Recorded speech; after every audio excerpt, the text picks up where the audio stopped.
All right, welcome back to George James and Associates Research Tools channel. In this video, we're going to begin with the demographic variables, and we're going to just make sure, well, I'll probably do the front, what I call the front matter, and just make sure that we understand what this is.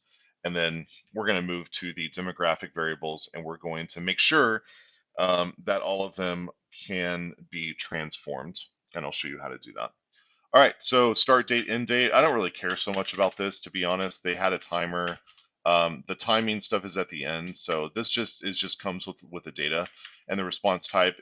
This is basically how they were assigned their response ID. It was based on unique IP addresses. It just all of these say IP address, so it doesn't really matter. I could keep that in, but again, I'm going to be creating another worksheet, and I'm only going to import very specific columns into that. And because you want the columns to be regression ready. And so most of these, like the IP address, like this stuff doesn't really matter, and it's not regression ready anyways. The progress, yeah, that's based on, what they did and everything. So I mean, this is one thing you could do, is just only accept the hundreds. But if someone clicks through and just answers randomly and goes, as you can see, right, most of these are 100%. So that's not really a good indicator. And then duration in seconds, so the total number of seconds that they spent, not a whole lot, right? Not a whole lot. It should have at least been 300 seconds, but it's got to be usually more than that. And so this also is a sort of indicator. Like there's no way that this person was able to add up 20 total sets of 10 numbers each in a little over, and answer the demographic questions in a minute. So, and then whether they finished, yeah, again, this is the same indicator as the progress, right? This is just as the progress 100%. If it's not 100%, it's false, right? Okay, anyway.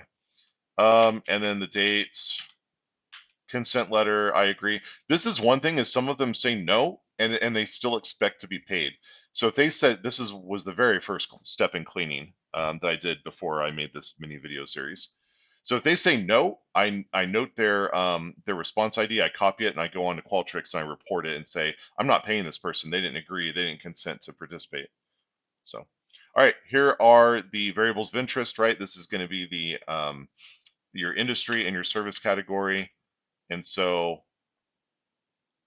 okay, and so here's the thing, right? Is that I'm going to expand this just a little bit. So I know that I said I do not work in any of these industries. So when I'm creating a new variable for the regression ready column, I do not want to I don't want to have to search for multiple words to assign variable values. So what I'm going to do is I'm going to say, if it says I do not work in any of these industries, I'm just going to say other, because I did say, right, that I am unemployed. So I'm going to change that to other, and I'm going to change I am unemployed to just unemployed, because it's easier to search for one word than it is an entire phrase. So now I'm going to be copying this. I do not work in any of these industries is going to be replaced by other. And I could just write a little thing to do that, but I just want to make sure. So I do not work in any of these industries, right? I do not work in any of these industries. That's fine. Do not work, do not work. And so this is part of the,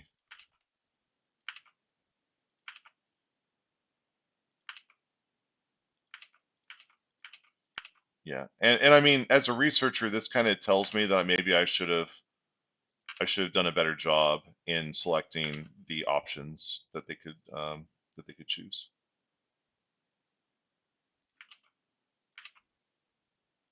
And I mean, that's fair. Okay. So now we're going to go to unemployed, and we're going to copy that now. So if it says I am unemployed, which you're not really unemployed, because you're filling out the survey for money. Again, I mean, that's kind of goofy. So rather than I am unemployed, we're just switching it to unemployed, because it's just easier to search. You'll get what I mean in a minute. I'm unemployed, unemployed, unemployed.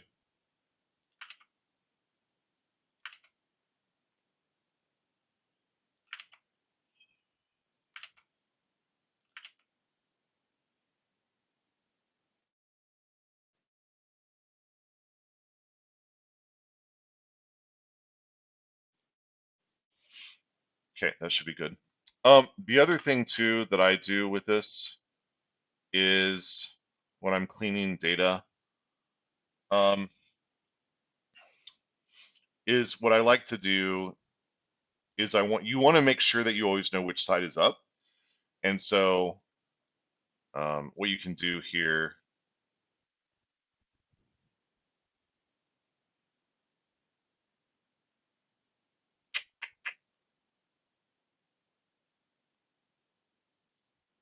I'm not sure why it did that. Let me see. I'm wondering if it tried to.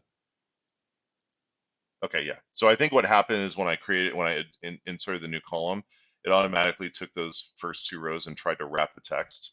So you really don't need to wrap it. So because it's just it makes the column, the row, the cell dimensions really weird.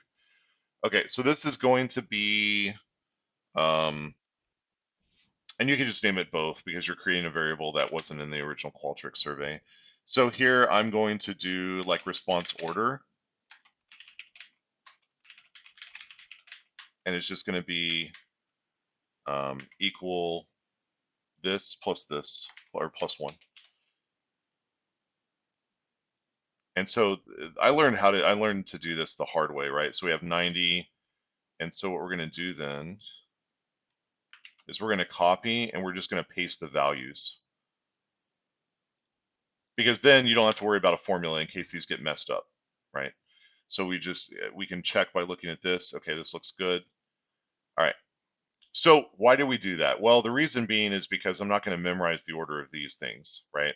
But what I can do is when I'm looking at, like, anytime I want to change this around, back around, because when I'm creating the variables, when I'm transforming the variables rather, I'm going to group all these up. Let me just show you now. Okay, so what we're going to do is we have the industry and we have financial services, unemployed, all these other things, right? And so if I bring this back to Qualtrics, okay, where's the question about industry service category? Here we go. All right, so how many choices were there? 1, 2, 3, 4, 5, 6, 7. Okay, so I'm going to assign each of these a number, right? So accounting is going to be number 1, management consulting is number 2, IT is number 3, financial services number 4, construction number 5, other is number 6, and unemployed is 7.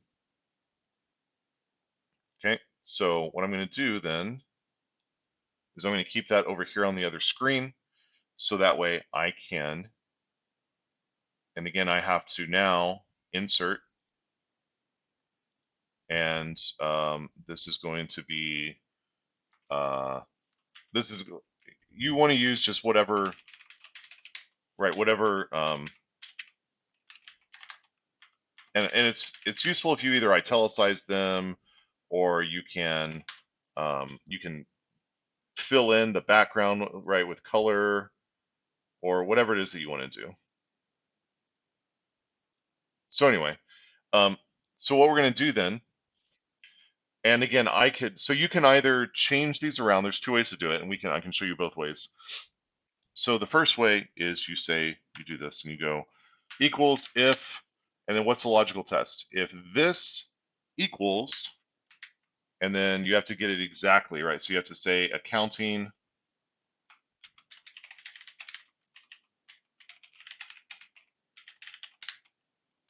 then 1, otherwise 0. Oh, hang on a second.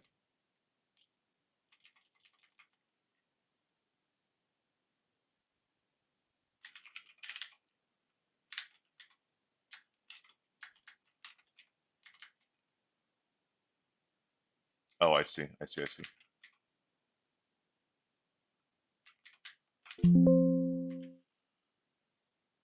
hang on. Okay, so if, oh, I was supposed to put the parentheses there. There we go. Okay, value of true, value of false. Okay.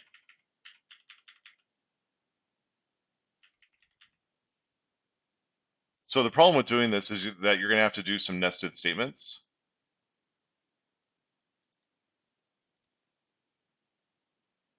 And that didn't even work because this is supposed to read, yeah.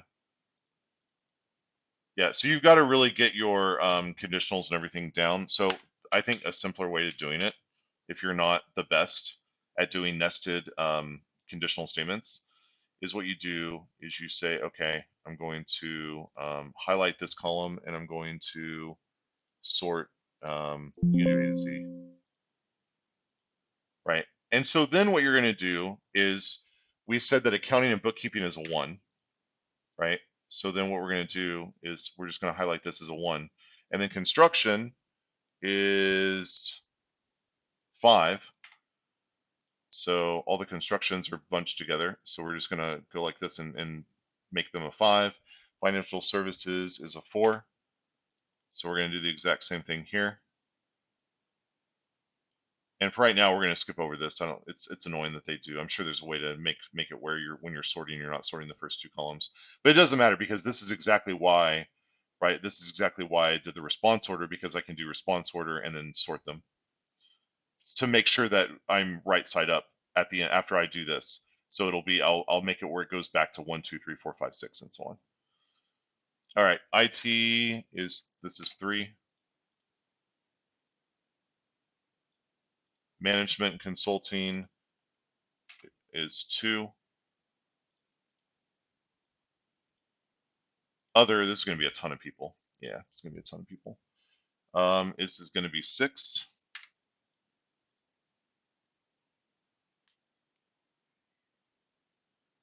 And the problem is that because so many of these there aren't that many. What we may do is we may have to when we get to the analysis is we may have to start grouping these up into fewer categories, because 7 categories split across only 90 people isn't that many. And so I may have to do something like I may have to do something like worker versus managerial or something. I don't know. I'll have to think about how to do it. Or like I could do like financial. Well, that's most of them though, right? Management consulting isn't, construction isn't, IT isn't. So I guess those 3. Yeah, I might have to do like finance. Yeah, I could do that because that also makes sense in the sense of, are they financially, like, did they have to be financially trained? So are they an accountant? Are they in financial services? Are they one of those 2, or are they non-financially trained? So because the problem is that the regression analysis is going to go wild um, when we only have like 3 number 2s. Like that's just not enough. So we need to group the bins together. And we would have had enough if there weren't so many people that selected other, but that's just the way it went.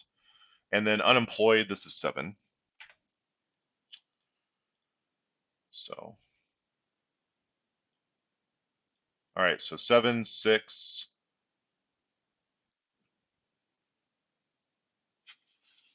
5, 4, 3, 2, and 1. Okay, so we have all of our things. All right, good. So now what we can do, just to make sure that we're right side up, is we can go here to response order, and then we can just do, okay, so yeah, what we're going to do then, we're going to insert and then get this back on top.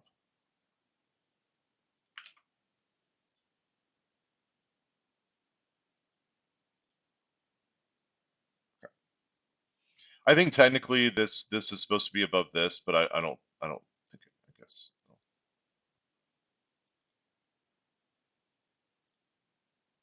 Yeah, okay. Either way, it's fine. I don't remember. Maybe it's the other way around actually. It doesn't matter. Okay. So now this is back in the correct order, right? 1 is in the beginning, is the very top, other than the headings, it's in the top row, and then 90 is in the bottom. Okay, so now we know that we're right side up, and because this is just going to be your anchor column. And so now you can see the industry, right, we've transformed the industry. Um, we transformed the industry once. And then missing values are just going to be missing values. That's just the way it is. Not everybody answers every question. It's infuriating, but it is what it is. Oh, except here where they did answer it. So financial services, I don't know how that. So that's 4. Okay. And then you just want to make sure that everything got assigned a value when you transformed it. So looks good. I mean, this is becomes very daunting. This becomes very daunting when you have, I mean, you can have. I've worked with data sets that had like hundreds of thousands, and then your coding really has to get. I mean, I say coding, but your nested conditionals and things like that have to be really good. So. And so in those instances, what I did is I basically went online. I went to different videos and online resources, and I found somebody who had done that, like a very similar if-then statement, and I basically copied it and then just changed the contents around a little bit, so that way, and then just use that. So I had a list of Excel formulas and whatever that I used. Okay, so that's the basis, and what we're going to do in the next few videos, we're going to just go through and do these and handle each one of these demographic variables.